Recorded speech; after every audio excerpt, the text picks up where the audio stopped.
This is just a sample of the audiobook. To get the complete audiobook, access the link posted in the first comment. Death and dying are not comfortable topics for discussion. They raise uneasy questions and anxieties, reminding us of our own frailty and vulnerability, and opening up fears about the impending loss of our loved ones. I have found writing this book emotionally challenging and at times disturbing, but I am absolutely convinced that these are vital topics that we cannot avoid, but must face head-on. Just as we can't escape being confronted with death and dying in our personal lives, so also in the public arena, these topics have taken on a strategic importance. Scarcely a week goes by without another high-profile media story, highlighting the inadequacies of end-of-life care in our health services, or the tragic story of an individual who committed suicide to escape the suffering and indignity of a terminal illness.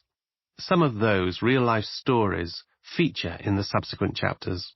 Sophisticated campaigning organizations across the world are using these personal tragedies as the driving force to change the law to allow various forms of medical killing.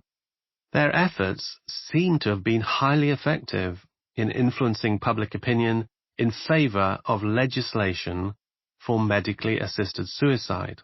In the UK, assisted suicide has been the topic of repeated high-profile debates in Parliament, and some have concluded that the pressure for a change in the law has become irresistible.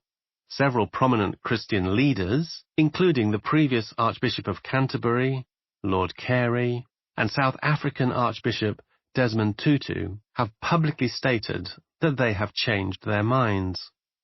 They are arguing that we have a specifically Christian duty to provide the option of a quick and painless suicide for those who request it at the end of life.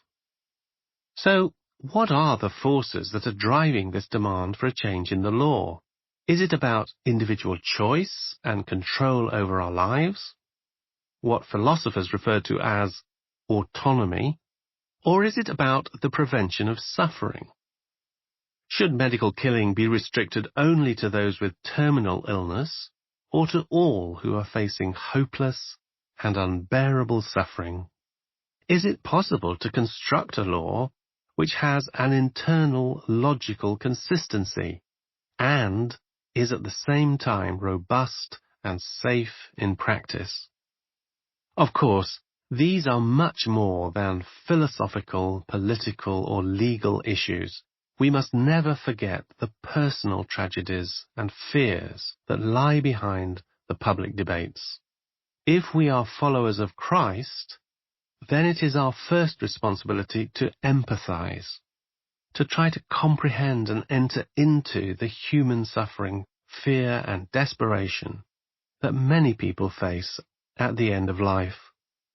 We should talk about these issues not with condemnation, judgment, and rhetoric in our voices, but with tears in our eyes. This is not an easy topic, and the public debate is often emotive, confused, and confusing.